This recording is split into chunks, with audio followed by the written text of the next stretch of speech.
First story. I found out my husband was having an affair with our 19-year-old babysitter, and the shocking evidence that destroyed our 8-year marriage and family. 8 years of marriage, 2 beautiful sons, and countless memories with my husband, and now I can't even look at him without feeling disgusted. I feel betrayed to the core. By him, by the woman who invaded our lives, and by the life we built together, that he just casually destroyed. It's been a year since everything started unraveling, and at this point, I don't see how I could ever love him again. Divorce seems like the only option, but the journey to this decision hasn't been easy. It all began with a simple need: finding a babysitter. Both my husband and I work full-time, and like any busy parents, we needed someone trustworthy to care for our 2 sons while we were at work. After asking around, one of our neighbors mentioned their 19-year-old daughter, Maggie, was looking for a job. We arranged an interview, and she seemed perfect.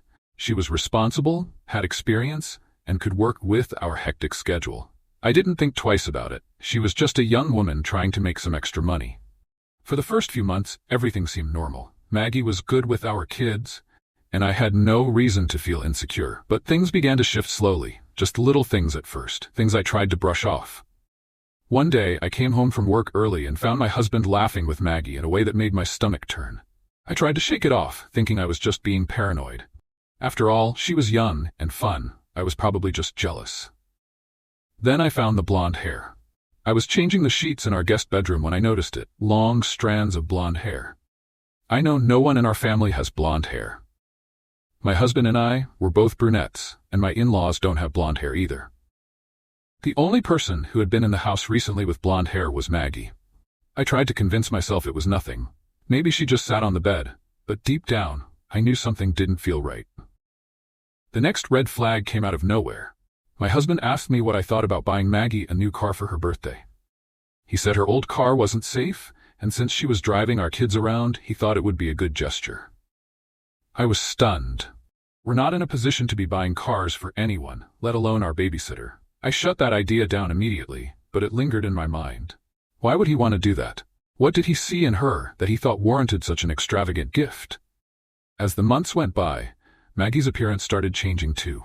She used to show up for work in sweatpants, no makeup, and her hair tied back. Now she was arriving in skirts, high heels, makeup, and perfectly styled hair. And then I noticed her toes, painted black. My husband has a thing for feet, a quirky detail I've known about him since we first got together. His favorite color for my toenails is black. And now, here was this 19-year-old, wearing high heels and sporting the exact same nail polish on her toes. I couldn't ignore it anymore. My gut told me something was going on. One day, when my husband's phone was lying around, I took the opportunity to look through his messages. We had a group chat with Maggie for work-related stuff, but I found messages between them that were separate from that. The last message in the thread was from that day, filled with laughing emojis. But as I dug deeper, I realized that the messages weren't as innocent as I thought. I managed to recover deleted messages, and what I found made my blood run cold. My husband had been telling Maggie that our marriage was falling apart, that he was planning on leaving me. They even discussed how she could move in as soon as I was out. But the worst part? Maggie said, "Your sons won't even miss her when they have me as their mom."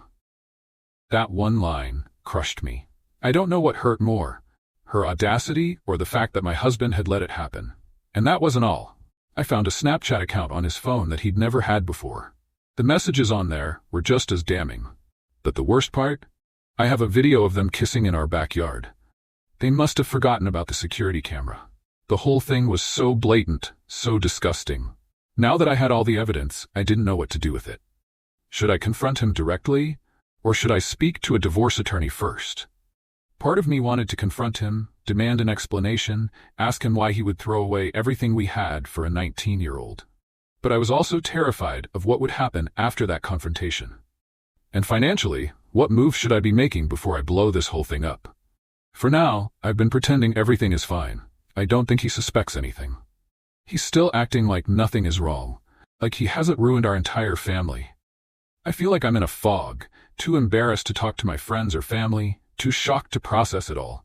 It feels like I'm waiting for this nightmare to end, but the reality is setting in. I'm not waking up from this one. Second story. My parents refused to support me at my graduation after years of criticism and kicking me out. Now I'm left wondering if I should cut them off for good. Lately, I've been feeling more distant from my parents than I ever have before. It's a strange and painful kind of isolation when you're living under the same roof as the people who are supposed to love you the most, yet all they seem to do is criticize and shut you down. I've tried so hard to do everything they've asked of me, to be the daughter they've always wanted, but nothing ever seems to be good enough. I'm 21 now, and over the past few years, my relationship with them has been steadily deteriorating. I always thought that if I followed the rules, if I stayed out of trouble, if I paid my bills on time, I'd be the daughter they could be proud of. But no matter what I do, it's never enough. I keep my head down, I go to work, and I try to keep the peace. I have a minimum wage job right now, but they're always on my case, saying I should be working harder, finding something more stable, even though they know how few hours I'm actually getting. And still, they act like I'm just sitting around all day, doing nothing. The truth is, I'm working harder than they think. I do the chores, I take care of the pets, and I spend hours job hunting, but somehow none of that seems to matter. The worst part? Every time there's a fight, they kick me out. There have been multiple times over the past year when I've had to crash at a friend's house or even sleep in my car in freezing weather. It's not just the emotional pain of being told you're not wanted, it's the very real risk to my health as a type 1 diabetic, having to go without insulin during those nights. I'm not even allowed to keep my own key anymore. So every time I leave, I have to knock on the door to get back in. It's like they want me to feel like a stranger in my own home. But it was after one of these arguments that my dad said something that will stay with me for the rest of my life. He didn't know I could hear him, but I did. He said, "I'm not going to the graduation anymore. I don't want to have to go and pretend to be proud of that." I'm not sure why, but those words cut me deep. It wasn't just about the graduation. It was about everything. The way they've treated me, the way they've ignored my efforts, and how much I've struggled to make something of myself. This year has been brutal for me. I lost several people who meant a lot to me, and I almost lost my own life too. But I made it through, and I managed to finish my course.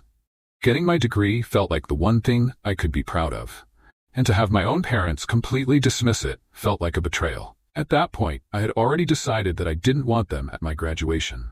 I invited my best friend instead, the one person who's been there for me through everything.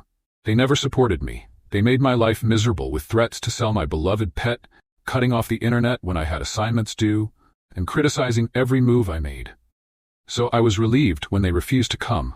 But then, just a few days before the ceremony, my mom came to me and asked what the plans were. She acted like she had never said they wouldn't be coming.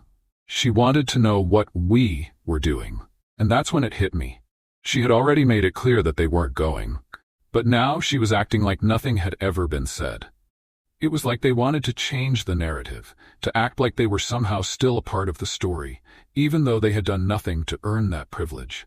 I tried to explain to her that I had already given the tickets to my friend, but instead of a heartfelt response, all she did was huff and walk away.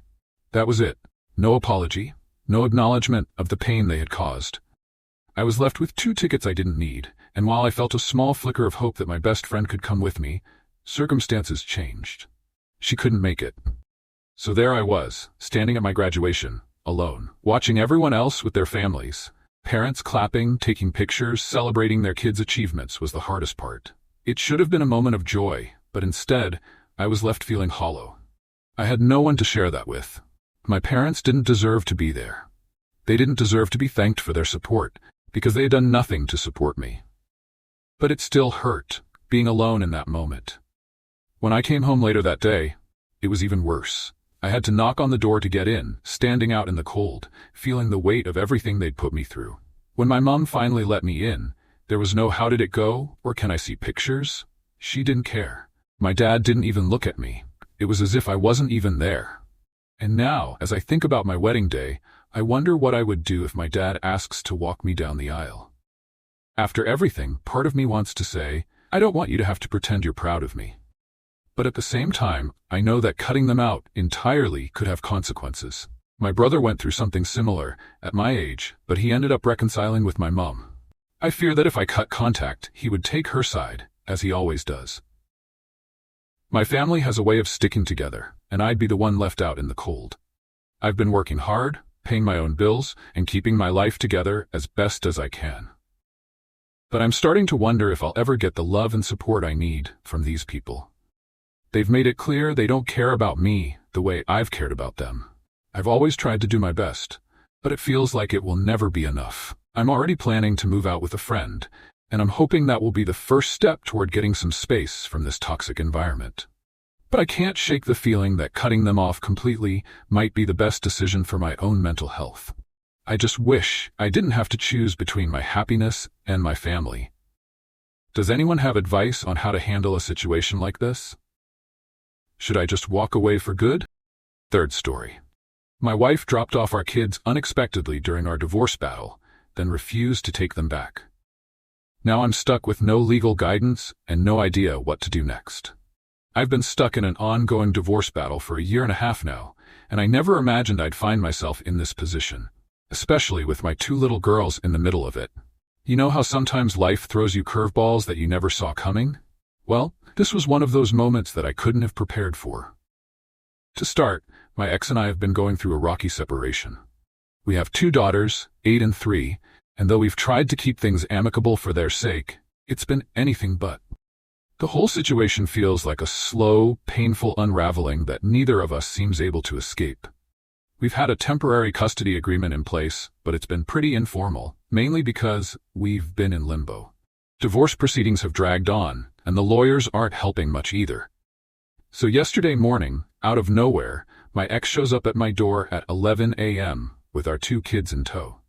She didn't say a word, just dropped them off and quickly rushed back to her car.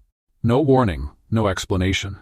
I figured she might have just had a moment of overwhelm and planned to come back in a few hours to pick them up, so I didn't think much of it at first. I figured we'd just play it by ear, and that everything would go back to the way it was by 3 p.m. But when I arrived at her house with the girls later that afternoon, everything took a strange turn. She was acting like she was leaving, packing up her things and giving off the impression that she was going to move out on her own. I asked her if she was going to take the kids, and instead of answering directly, she just brushed me off. It felt like she was trying to avoid any responsibility, and that was the moment I realized something wasn't right. I didn't want to create any more tension in front of the girls, but I could tell this wasn't a simple drop-off situation. She didn't want them back at that moment, and it seemed like she was refusing to take them at all. My heart was in my throat. How could she leave them with me like that? And worse, was she even planning to come back? I didn't know if I could trust her to take the girls back, and I was deeply concerned about the emotional impact this could have on them. The clock was ticking, and I had no idea what to do. With the temporary custody arrangement being informal at best, I couldn't figure out if she had the right to just leave and return as she pleased. I tried calling my lawyer, but he's been off my case since April, and no other firms I contacted could see me until after Thanksgiving. I was stuck. I've now had the girls for about 30 hours at the time I'm writing this, and I'm beyond frustrated and confused. The biggest question on my mind is, what happens if she shows up again this weekend and demands the kids back? Am I legally obligated to hand them over to her? Does she have the right to drop them off and take them whenever she feels like it? Can she just come and go, messing with their stability like this? She's given me mixed signals about her intentions. On one hand, it seems like she's planning to come back, but on the other, she's dropped hints that she might never return. I'm caught between wanting to do what's best for my daughters and not knowing what the right legal move is in this chaotic situation. I'm trying to navigate this with the best interests of the kids in mind, but it's hard to find solid ground when things are changing every minute. What am I supposed to do if she shows up and demands them back? Do I just have to hand them over because she's the primary custodian? Or is there more to this that I need to understand? I'm stuck in this nightmare and don't know how to move forward, and I could really use some advice on how to handle this before things spiral further out of control.